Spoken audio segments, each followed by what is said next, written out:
កើតឡើងពីកាយបុណ្យកុសលកើតឡើងអំពីវាចាបុណ្យកុសលកើតឡើងអំពីចិត្តបាទដូច្នេះថ្ងៃនេះគឺជាថ្ងៃបុណ្យ7ថ្ងៃឧបាសិកាជូគឹមអេងដែលគាត់បានមរណភាពទៅគម្រប់7ថ្ងៃក្នុងថ្ងៃនេះហើយយើងមុននឹងវេចង្ហាន់វេដង្វាយថ្វាយព្រះសម្មាសម្ពុទ្ធក៏ដូចជាចង្ហាន់ចំពោះព្រះសង្ឃគឺយើងប្រកកិច្ចរាប់បាតព្រះសង្ឃតាមទំនៀមទម្លាប់ឬក៏តាមដែលយើងអាចធ្វើទៅបានបាទពីព្រោះពេលវេលារបស់យើងនឹងក៏គឺថារបងសំគួរប៉ុន្តែដោយអាស្រ័យខាងក្នុងមានភាពចង្អៀតអញ្ចឹងយើងក៏រៀបចំខាងក្រៅអញ្ចឹងទៅធ្វើយ៉ាងម៉េចឲ្យតែកម្មវិធីរបស់យើងប្រព្រឹត្តទៅបានដូច្នេះនៅក្នុងសន្តានចិត្តរបស់យើងដែលយើងរាប់បាតនេះគឺថាមានដង្វាយថ្វាយព្រះសម្មាសម្ពុទ្ធផងមានចង្ហាន់សម្រាប់ព្រះសង្ឃផងព្រះសម្មាសម្ពុទ្ធថ្មីត្បិតតែថាព្រះអង្គទ្រង់ប្រតិពានទៅបាត់ព្រះរូបព្រះកាយអស់រយៈកាលជាង 2000 ឆ្នាំក៏ពិតមែនក៏ប៉ុន្តែព្រះអង្គក៏មានព្រះពុទ្ធដីកាត្រាស់ផ្ដាំដល់ភិក្ខុក្តីភិក្ខុនីក្តីឧបាសកក្តីឧបាសិកាក្តីមនុស្សទេវតាណាក៏ដោយបើសត្វលោកនោះមាននៅទឹកចិត្តសទ្ធាជ្រះថ្លា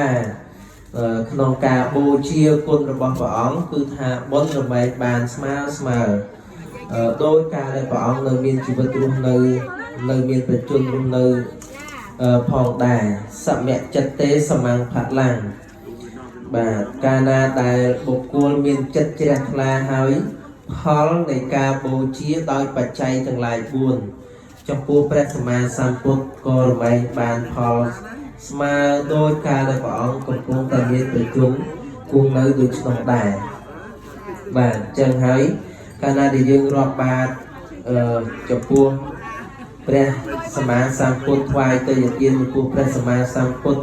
នៅក្នុងសម័យពុទ្ធកាលបានផលបែបណាបច្ចុប្បន្ននេះក៏រមែងបានផលដូច្នោះសំខាន់គឺយើងនឹករលឹកនឹកងារនឹកដល់គុណរបស់ព្រះអង្គដែលយើងសូត្រអំបញ្ញមិញនេះ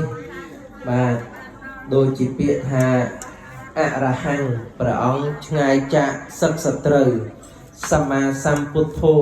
នេះព្រះអង្គទ្រង់ត្រាស់ដឹងនៅញេយធម៌ទាំងពួងគោពលគឺអរិយសច្ចធម៌ទាំងឡាយ4មានទុក្ខសច្ចសមុទយសច្ចនិរោធសច្ចហើយនិងមគ្គសច្ចវិជ្ជាចរណៈសម្បណ្ណោព្រះអង្គបរិបូរណ៍ដោយវិជ្ជានិងចរណៈវិជ្ជា3វិជ្ជា8និងចរណៈ15សុគតោលោកវិទូអនុត្តរោបរិសត្យមសារថិសត្ថាទេវមនុស្សសាnăng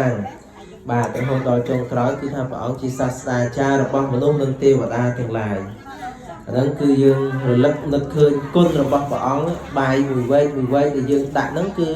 រលឹកនឹកដល់គុណរបស់ព្រះអង្គជាពិសេសគឺថាព្រះអង្គជាសัพពញ្ញូពុទ្ធទ្រង់ត្រាស់ដឹងនៅអ្វីសពគ្រប់បែបប្រការទាំងអស់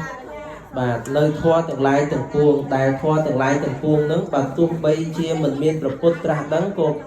ព្រះធម៌នឹងមានដែរក៏ប៉ុន្តែមិនមានបុគ្គលណាបានត្រាស់ដឹងបានឃើញដូចជាព្រះសម្មាសម្ពុទ្ធទាល់តែព្រះអង្គបានដឹងបានឃើញបាទហើយបន្ទាប់មកទៀតនោះគឺថាតកតងនឹងព្រះសង្ឃបាទព្រះសង្ឃហើយព្រះសង្ឃនេះក៏ជាអ្នកបន្តនៅអាយុជីវិតនៃព្រះពុទ្ធសាសនាគឺជាអ្នកថែរក្សាពូជពង្សព្រះពុទ្ធសាសនាអញ្ចឹងហើយបានជាព្រះអង្គមុនពេលព្រះអង្គប្រតិពានព្រះអង្គទ្រង់មានពុទ្ធដីកាថាសាសនារបស់តថាគតដែលស្ថិតនៅនឹងគឺអាស្រ័យបរិស័ទទាំង4គឺភិក្ខុភិក្ខុនីឧបាសកឧបាសិកាប៉ុន្តែក្នុងចំណោមនៃបរិស័ទ4ពួកហ្នឹងគឺព្រះអង្គលើកអំពីភិក្ខុសង្ឃហ្នឹងជាគោលសំខាន់ណាស់បាទជាគោលសំខាន់ណាស់កាលណាដែលព្រះសង្ឃមានការគោរពប្រតិបត្តិដល់ប្រពៃត្រឹមត្រូវល្អគឺជាឱកាសក្នុងការដឹកនាំពុទ្ធបរិស័ទឲ្យប្រព្រឹត្តនៅទង្វើសុចរិត ទាំងឡាយផ្សេងបង្ហាត់បង្រៀនព្រានបដៅ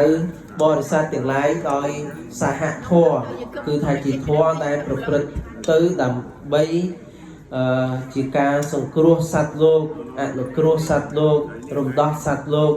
ទៅតាមមាគ៌ារបស់ព្រះសម្មាសម្ពុទ្ធធម៌ដែលលោកបង្ហាត់បង្រៀននឹងបាទអញ្ចឹងហើយព្រះសង្ឃក៏លោកមានគុណដែរដូចយើងសូត្របាញ់មិញដែរបាទឧទាហរណ៍ដូចជាពាក្យថាសុបដិបណ្ណោភគវតោសាវកសង្ឃោព្រះសង្ឃគឺជាសាវករបស់ព្រះសម្មាសម្ពុទ្ធបាទមិនមែនជាសាវករបស់ណែអសិពរណកសបៈមគ្គលិកោសាអចិតកេសកម្មពលនិគ្រន្ធនិតបុត្រណាទេគឺមិនមែនទេគឺថាជាសាវករបស់ព្រះសម្មាសម្ពុទ្ធណាសុបដិបណ្ណោភគវតោសាវកសង្ឃោព្រះសង្ឃជាសាវករបស់ព្រះសម្មាសម្ពុទ្ធគឺលោកគោរពប្រតិបត្តិដោយប្រពៃទៅតាមមជ្ឈិមាបដិបទាបាទឧជុបដិបណ្ណោគឺលោកប្រតិបត្តិដោយត្រង់ប្រព្រឹត្តទៅដើម្បីព្រះនិព្វានមិនមែនជាផ្លូវវាយទេគឺប្រព្រឹត្តតាមអរិយមគ្គប្រកបដោយអង្គ8ប្រការបាទញាយបដិបណ្ណោប្រតិបត្តិដើម្បីត្រាស់ដឹងនៅសច្ចធម៌រហូតដល់អនុត្តរញ្ញបញ្ញខេតាំងលោកកាសៈនេះឯងគឺជាគុណរបស់ព្រះសង្ឃគឺថាជាចុងក្រោយនឹងលោកគឺជាស្រែបុណ្យដ៏ប្រសើររបស់សត្វលោកអញ្ចឹងសពថ្ងៃព្រះសង្ឃក៏មានដែលអាចគ្រប់ប្រតិបត្តិបានអញ្ចឹងពុទ្ធបរិស័ទដែលបានបូជាចំពោះព្រះសង្ឃដោយកិច្ចប្រតិបត្តិផ្សេងមាននៃការថ្វាយនៅបច្ច័យទាំងឡាយ4នេះគឺថាបានជួយទំនុកបំរុងបន្តនៅអាយុនៃព្រះពុទ្ធសាសនាតាមរយៈការថ្វាយនៅជីវរបិណ្ឌបាតទីសនាសនៈគលានភេសជ្ជៈឆ្នាំកែរោគចំពោះព្រះសង្ឃជួយចិញ្ចឹមព្រះសង្ឃគឺចិញ្ចឹមព្រះពុទ្ធសាសនាដូច្នេះថ្ងៃនេះកូនចៅប្រុសស្រីរបស់ឧបាសិកាជូគឹមអេងដែលបានរៀបចំពិធីបុណ្យនេះឡើងគឺមួយផ្នែកដើម្បីជាការតបនៅឧបការៈគុណសងគុណឬក៏ថាជាការដឹងគុណជាកតញ្ញូចំពោះឧបាសិកាមួយផ្នែកហើយមួយផ្នែកទៀតនោះគឺដើម្បីត្រទ្រង់នៅព្រះពុទ្ធសាសនាជួយចិញ្ចឹមព្រះសង្ឃជួយចិញ្ចឹមអ្នកបន្តវេនហើយក៏ចែកជូនទេយទានទេយធម៌ដល់ពុទ្ធបរិស័ទទាំងឡាយទាំងពួងអញ្ចឹងគឺថាសុទ្ធតែជាអ្នកជួយឲ្យព្រះពុទ្ធសាសនារុងរឿងចម្រើនទាំងអស់អញ្ចឹងណាបាទអញ្ចឹងសូមបានជាបច្ច័យនៃសេចក្តីសុខគ្រប់គ្នាដោយអំណាចទេជានុភាពនៃបុណ្យសពគ្រប់បែបការនេះសូមអធិដ្ឋានឲ្យវត្ថុទាំងអស់នេះคล้ายទៅជាវត្ថុទឹកសម្រាប់ឧបាសិកាជូកំឯងក្នុងការបរិភោគប្រើប្រាស់នៅក្នុងសុគតិភូមិតរៀងទៅសូមអនុមោទនាបាទអញ្ចឹងជួនចាស់ទៀនជួយរៀបចំបាតទីផ្សេងហ្នឹងលើកយកចូលទៅក្នុងខោទុកនៅមុខព្រះប្រសងទៅដោយព្រះសម្មាសម្ពុទ្ធបាទសូមជួយរៀបចំទៅបាទដើម្បីបានជាបុណ្យកុសលហើយនឹងញ៉ាំកម្មវិធីរបស់យើងឲ្យសម្រេចដល់ព្រមការជួយនេះគេហៅថាវិយាវិជ្ជមយៈបុណ្យបាទបុណ្យសម្រាប់ពីការខ្វល់ខ្វាយជួយសពគ្រប់បែបការសុទ្ធតែជាបុណ្យអាចឧទ្ទិសដល់ឧបាសិកាជួយគុំអីទាំងអស់បាទសូមអនុមោទនាសុខោបញ្ញសៈឧច្ចយោកូនគុំធ្វើចោលឲ្យកុំសំកុកត្រូវសន្សំបុណ្យទើបកូនបានសុខគុំចង់ស្រណុកព្រោះខ្ជិលឲ្យសោះទៀតណាសូមអនុមោទនា